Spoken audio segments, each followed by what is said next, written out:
Now that you are familiar with random variables, the next step is to learn how to study them. One natural way of studying data is to look at averages. So thinking back before probability, if you were given 4 data points, like 3, 5, -1, and 5, you would average them by adding up and dividing by the number of data points. In this case, the average of the 4 numbers is 3.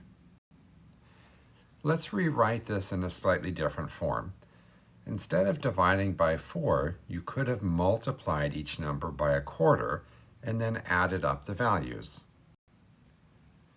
We could also think of this in a probability way. Choose a value of x from those 4 numbers, 3, 5, -1, 5, at random. When we say random in probability, it can mean many different things. In this case, all the values equally likely. So that means the probability that the x value we chose is 3 is a quarter. The probability it was 5 is actually 2 quarters because 5 appeared twice. The probability it's -1 is a quarter. So the formula for average could be rewritten as the sum over all values k in your sample space of the probability that you choose that value times the value of k. This formula looks very different than what you would normally think of when you consider averages. But we've seen that if you choose a value of x uniformly at random from the list of values you want to average, then this formula at the bottom gives an alternate way of computing averages. This formula in probability is going to be called the expected value. The expected value of a random variable works even if the variable is not chosen with every value equally likely. Thinking back to the earlier example, the number 5 appeared twice, and so really it was being chosen more often than the other terms. This formula allows us to address that because in the prior case, 5 had probability 2 out of 4, while the others had probability 1 out of 4. So let's consider the following example and see how this formula works. -2 will be chosen 35% of the time, -1 30% of the time, 0 20% of the time, and a half will be chosen 15% of the time. Start with the formula for expectation, plug in the values there, and we find that the expected value of that random variable is close to -1. Consider now one of the most common types of random variables, a binomial probability. Recall that binomial probability arises when you repeat an experiment many times. N is typically the number of times the experiment is repeated. P is typically the probability of success each time. The formula for the PDF in this case was given by n choose k, p to the k, 1 minus p to the n minus k. If we write out the definition of expectation, you get a complicated looking expression here. Now, what goes in that summation?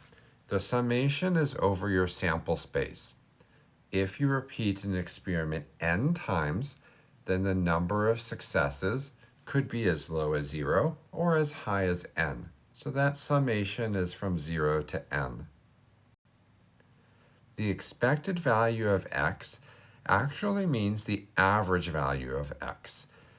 And this will allow us to come up with a heuristic, that means like an intuitive concept of what the average is here, before coming up with a real formula. To do this, consider an example. A drug cures 25% of patients. If it is given to 60 patients, then, well, before we ask our question, let's break this down. This is a binomial question. You repeat an experiment 60 times, and the probability of success each time is 25%. So a natural question to ask is how many of the patients will be cured on average?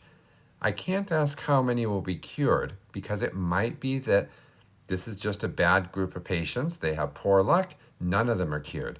It might be a group that gets really lucky and all 60 are cured. So we don't know what will happen there, but we can talk about how many will be cured on average. This is pretty easy.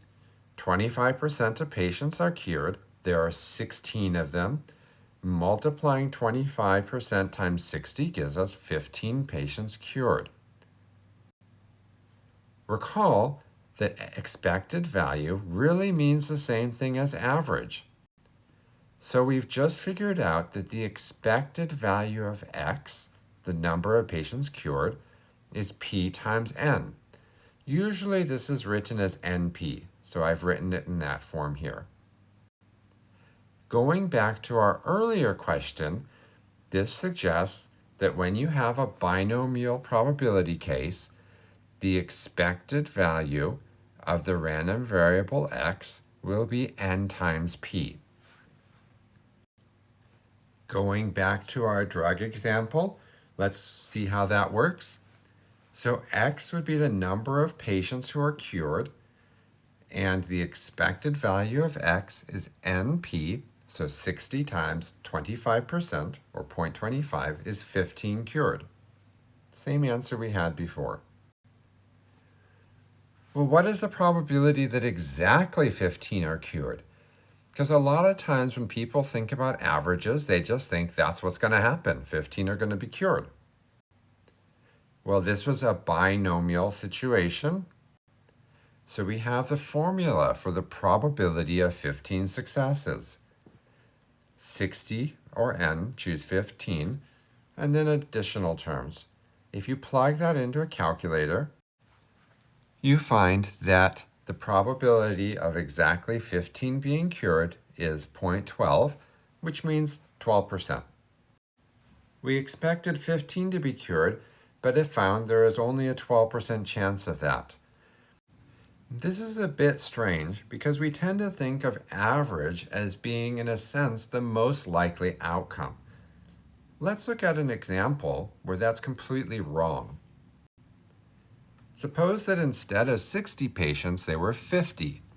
How many will be cured on average? So go to the prior work, replace 60 with 50, and we find that the average number of patients cured is 12.5. So what is the probability that exactly 12.5 people are cured? 0. You can't have a half person cured. So expectation may not be the most likely outcome. At this point, I'm going to return to the earlier question of finding the expected value of binomial probability. The remainder of this recording is rather technical. It's just working through the math to come up with the formula NP. You're welcome to stop now, but if you would like to understand why this is true in a way that is mathematically rigorous, then keep on listening. So in order to compute this, we're going to need to do a little bit of manipulation. Some texts will write this by pulling a formula out of thin air and just working with it. I'm going to use some calculus. So first, I factor out the power of n, rewrite p divided by 1 minus p as the variable u. The reason for that is that when you factor out the nth power, you're left with a negative power. Then observe that inside of the summation, that complicated expression can be written as u to the k minus 1 times k. If you've had calculus, you'll recognize that as a derivative. So take the derivative, pull it out in front of the summation, and then consider the summation. That summation is binomial formula. So it's 1 plus u to the nth power. Then differentiate it. And finally, substitute back in the variable u. Do some simplification, and we get NP. So what does this mean? The expected value of a binomial variable is found by taking n, the number of times you do the experiment, times p, the probability of success each time.